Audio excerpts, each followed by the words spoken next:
All right, here is a mathematical modeling example. After graduating high school, you decide you want to start a small business to earn some extra money. You will run this business for the next 5 years, but you're going to try to choose between three possible job options.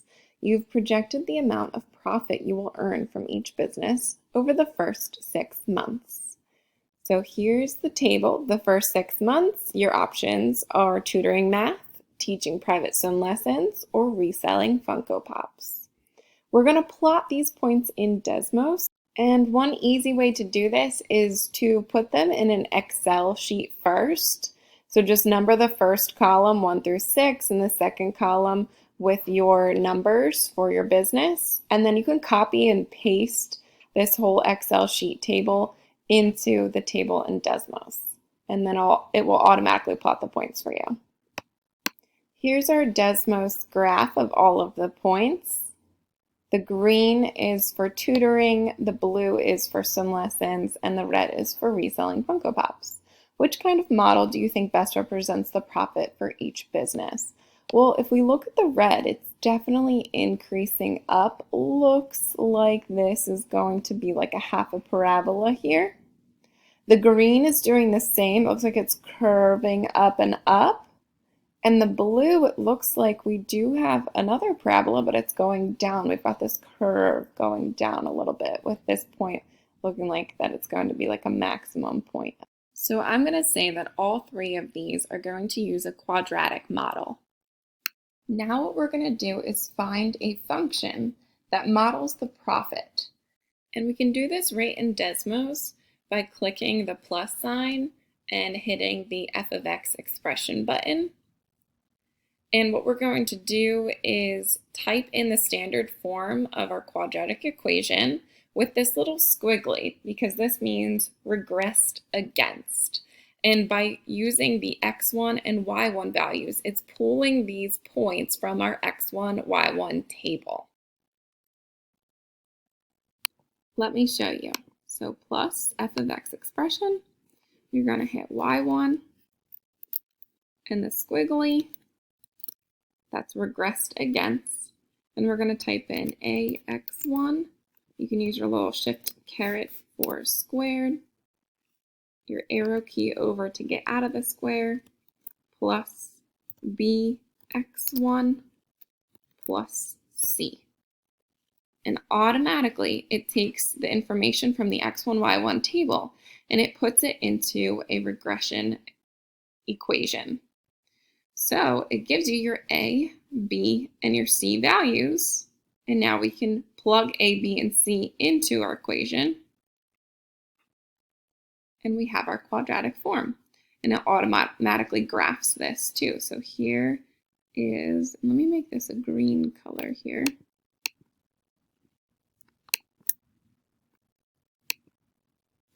So it matches my green points. So you can see here's my parabola opening up, and this is for tutoring math.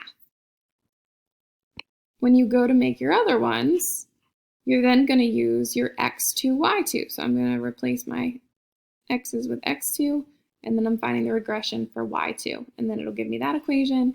And for my last one, I'm going to do my x3, y3 in here for my equation. Here are my three equations. You can try it out and double check yours with mine for tutoring math, swim lessons, and reselling. So just comparing these lines of best fit here, I'm noticing that the tutoring math and the reselling Funko Pops, they are increasing. They are an open up parabola. And I know this because my A is positive. For swim lessons, I'm noticing that my A is negative, which matches the downward or the upside down U for this parabola, for this quadratic equation here. And that could simply be because swim lessons are more of a summer job.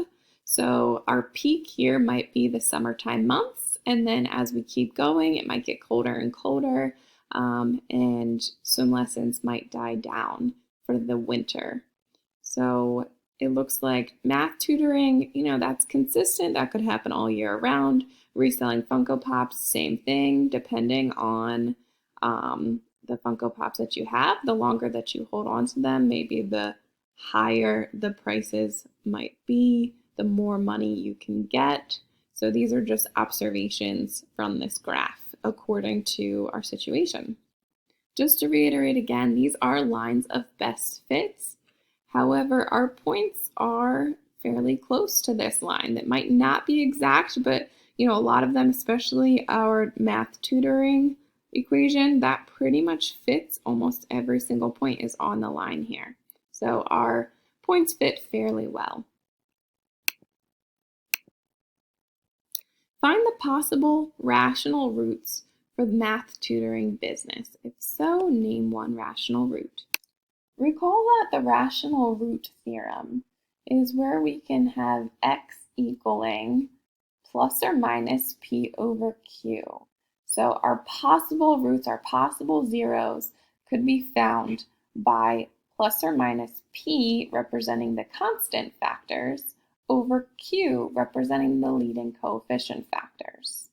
This is not possible for the math tutoring business function because an, which is the leading coefficient, this would be our q, and ao, which is our constant, both of these are not integers. They're not whole numbers, and I cannot find factors of them, so this is not possible. Number 5, how many relative extrema will each profit have? Explain. Relative extrema is always n minus 1, n being the degree. Since we have a quadratic function, all of our profit functions are quadratic functions, which has a degree of 2. When I plug 2 in here, 2 minus 1 gives me 1. So I will have 1 relative extrema for each profit function. Number 6, find the relative extrema of each profit function, state whether it is a minimum or a maximum, and give its location. Then interpret the values, if possible, in the context of the problem. So for math tutoring was a graph that kind of looked like this here. It was going up, it opened up, which means we have a minimum, a relative minimum extrema. So if you go onto your Desmos, you can zoom in by hitting that plus button, and then it'll start to give you a point of its minimum. You can click on that point to get its exact location, and then I just wrote it in there. So this would be the minimum for math tutoring. Notice how we have a negative x in that coordinate. This, in relation to the situation, does not make sense because we know our x represents months, and you can't have negative months. So although this function has a relative minimum, it doesn't make sense in the context of the problem. Let's move on to the swim teacher. So for swim lessons, our graph opened downward. So here we have a relative maximum extrema. We have a highest point. So again, you can zoom in on your Desmos graph and click on that point for the exact location coordinates.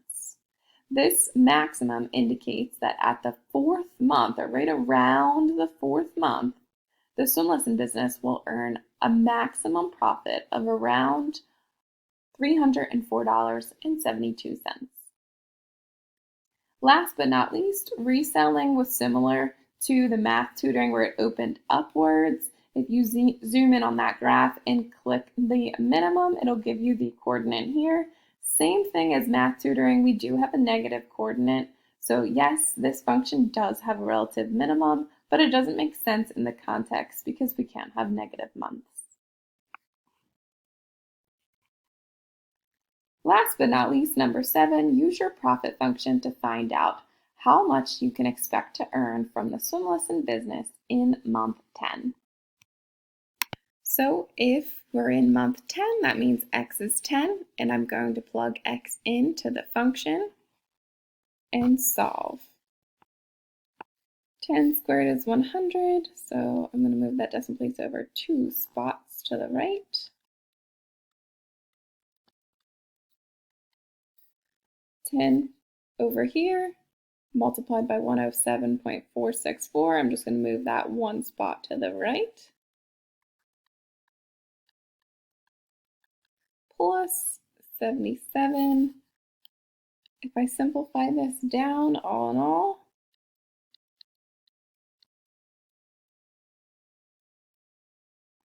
so this means that in the 10th month, we actually lose around $117.